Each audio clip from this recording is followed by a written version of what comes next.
going on, guys? We're back here again for another installment on our Shop Talk with Savage series. Today's discussion, we're going to be talking about flat rate versus salary for automotive service technicians. So without further ado, let's get into it. So this video, obviously, this is going to be targeted to, my fellow automotive service guys out there. If you've been an advisor, you've been a tech, you worked in shops, you want to kind of go through and just sort of examine some of the differences between just the dynamics of shops that operate on a flat rate basis versus a salary pay structure. So both have their pros and cons. There's definitely going to be a lot of ups and downs. As you guys know, the automotive industry can obviously be very challenging, can be very stressful, can be very volatile at times. And I just want to kind of get into some just interesting points as far as flat rate versus salary. So for me, if you guys don't know, I used to be a service advisor. Worked as an advisor for about 3 years, different shops. I've done some various brands. Definitely had, my fair share of both good and bad experiences. I have worked in shops that are like in a traditional flat rate pay structure for technicians. I've also worked in shops that are strictly salary. So, just so there's no confusion, if you guys don't already know, flat rate is a very traditional pay structure for how technicians are paid. If you guys are a tech, obviously you don't even need to hear it from me. So basically, if you're new to that, just to give you a quick overview so you understand for the purpose of this video, let's say, for example, that an automotive service such as, maybe front brakes, let's just say if we pull up like a labor guide, let's say that pays 3 hours of labor. So, let's say a technician gets X amount of dollars per hour. Front brakes, for the sake of this example, we're just going to call it 3 hours. So at the end of the day, whether it takes the guy an hour, 3 hours, 5 hours, all day, no matter how long it takes, the tech is getting a flat rate of 3 hours for that job. Obviously, the upside of this is if you are a very skilled, efficient technician, that you can obviously work through many hours and get a lot more work done, because obviously, let's say that job that pays 10 hours, it only takes you 7 hours, right? So theoretically, you might only be turning wrenches, maybe 45 hours a week, but in reality, you might be actually getting paid, say, 55 or 65 hours a week. A lot of times flat rate can be a massive throat slit for technicians as well. If there's a situation where a dealership's going to replace something under warranty, and it could be something major like an engine replacement. It's you know what, man, you really should be paying somebody probably 25, 30 plus hours to do it, and they might only be getting billed out 15, 20 hours. I mean, I've seen stuff like this happen before. So again, flat rate definitely has its volatility. I do think that, in some cases, if you're having more consistent turn and burn type of work, I think there's definitely, huge potential to really pick up that upside and take advantage of it. But in a lot of cases, whether it be a dealership warranty or maybe a smaller shop, or maybe if it's more on the aftermarket performance side, a lot of times flat rate just doesn't work. It just doesn't work. Salary, on the other hand, right, is very self-explanatory. A technician is going to have X amount salary. So whether it takes you, 5 hours, 10 hours, if it's a busy week, if it's a slow week, they're going to be getting paid the same every single week. Okay, so now we've basically established just kind of the differences between the two. Again, flat rate versus salary. I want to kind of just dive in and talk about my position as a service advisor, and just the the pros and cons, the challenges of just dealing with flat rate versus salary techs. Okay, so with salary techs, I'm going to say this with full confidence. At no time in my automotive career as a service advisor have I ever had any type of conflict, argument, blow up, confrontation of any type. Never in my entire career. Working in a flat rate environment can be extremely volatile for a number of reasons. When you have salary, you have stability, you have consistency, right? You have a much more collaborative, teamwork-oriented workspace with salary. Because if I need to pause, hey man, just so I have a clear understanding of X, Y, and Z, just so I can explain it effectively to the customer, so we can make sure that we work together to sell the work, I might need a little bit more clarity from the technician who has a more in-depth understanding on the technical side. That I, as a guy who doesn't take cars apart for a living, I might have a little bit of a lesser degree of understanding. So you know, if he needs to spend another 5 minutes explaining something to me, right, like he's not going to be mad and feel like, oh man, like you're pulling me away from this job, or like I'm wasting my time, or it's like I don't want to hear it, man, it's not my problem, headphones back in, just like, you know, F off, whatever. And, you know, with salary, it's just like you're working together, you know, front of the house versus the back of the house. You don't feel like you're working against each other. So for me, I feel that like in most environments, just salary, it takes away so much tension. It removes the likelihood of advisor versus technician blowups. It brings down the friction. It's, hey man, help me, help you. Like, let's work together, man. Like, let's get this thing knocked out.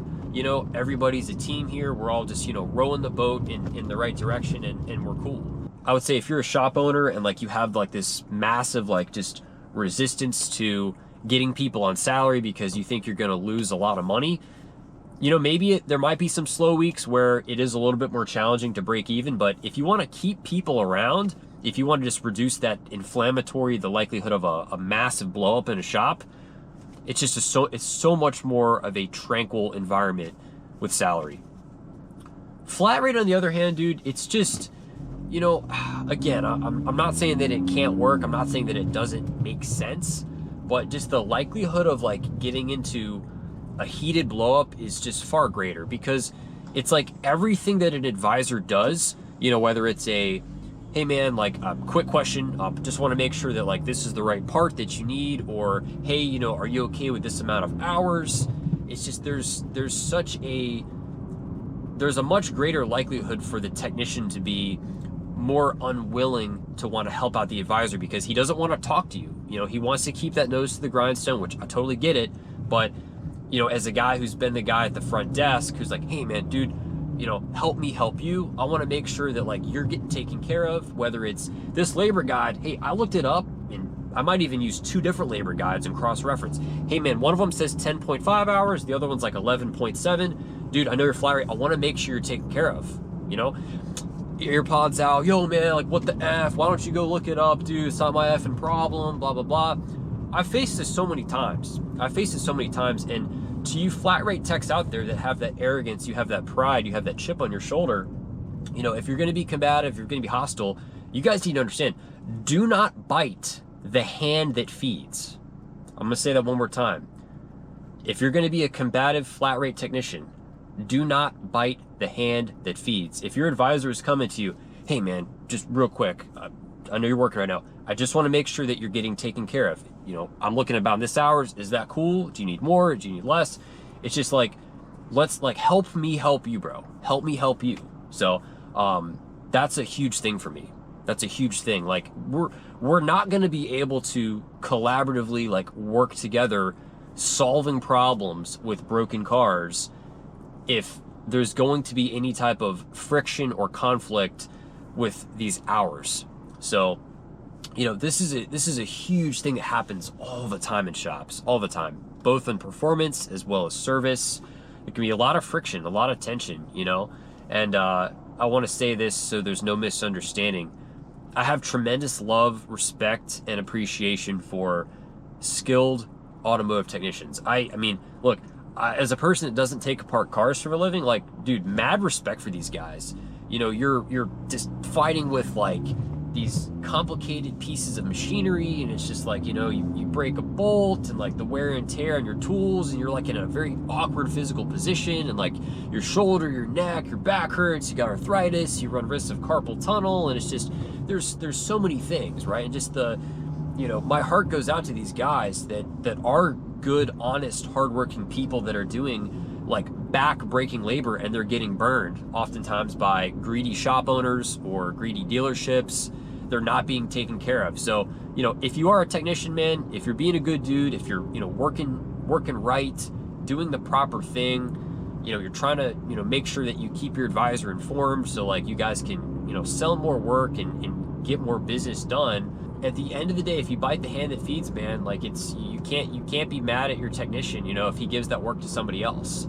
You know, it's like, hey man, I scheduled you this type of work last time. Look, dude, like, you know, you had some pretty inflammatory reactions over X, Y, and Z. So like, I had to give it to the other guy, because it's just like, dude, I'm not going to tiptoe around eggshells with these people.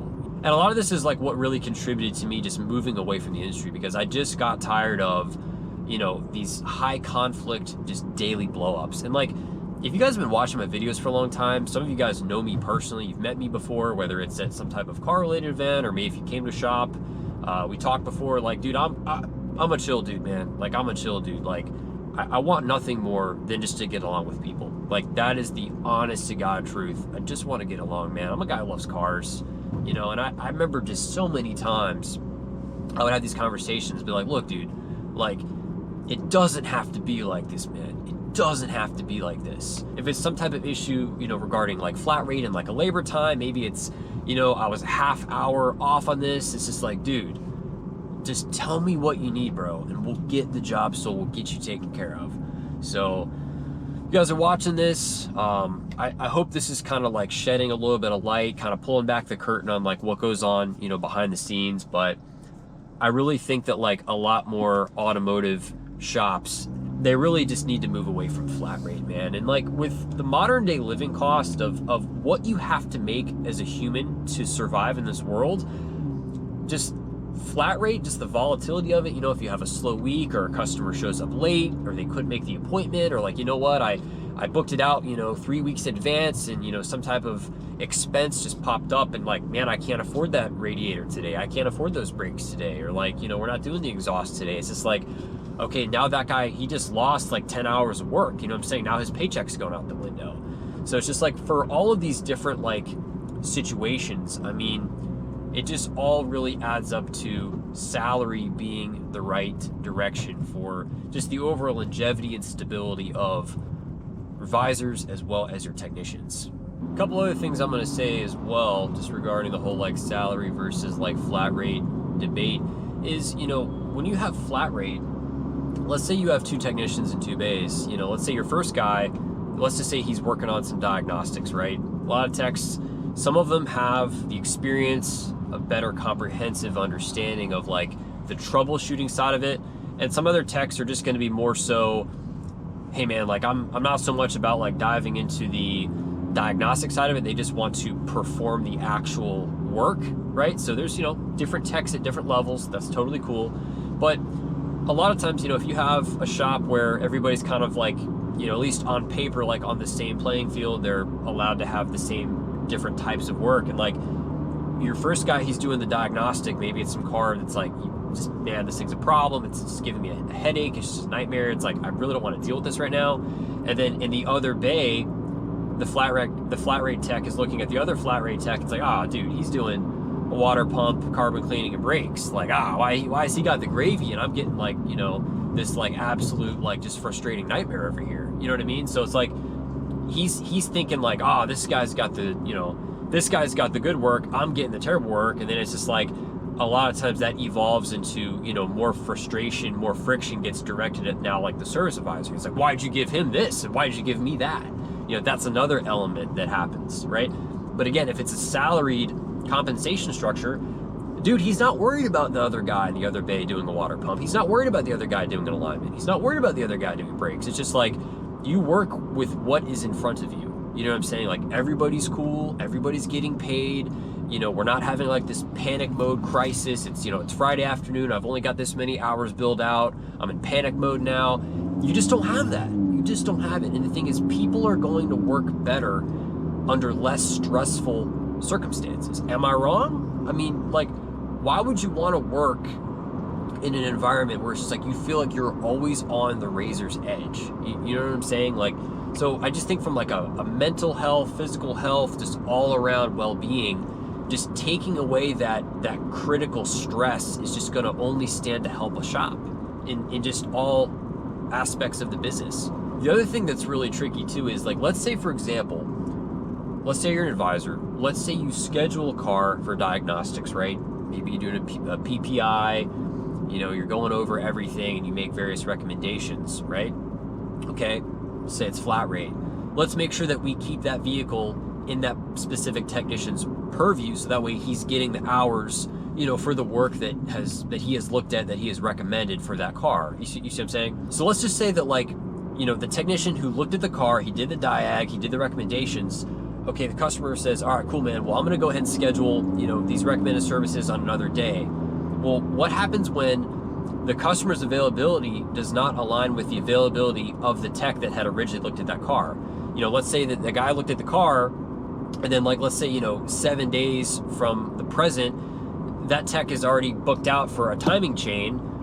But then the customer's like, oh man, well, I'm going to be getting ready to go out of town, and I can only do it on this date, right? Well, as an advisor, it's like, dude, you have to sell the work. You have to help the customer, right? So it's like, you might have to give that work to another technician that is available that date. Well, again, in a flat rate environment, that technician that did the work, he's gonna oftentimes blow up at the service advisor. He's gonna think now, it's like, well, you basically stole my recommendations and gave it to the other guy. You know what I'm saying? Which, dude, I understand to a point, but you gotta understand, bro, the customer is ultimately the one that decides. If he's like, hey man, I can do it on Friday the 15th at 2 p.m. That's the only way it's getting done, then that's the only way it's getting done, bro. I didn't wake up today with the intention of taking food off the table for you and your family, bro. I mean, come on, man. Why would I do that? Why would any of us do that as advisors? It's nothing personal, it's nothing intentional, but this is where the blow-ups happen a lot of times in shops.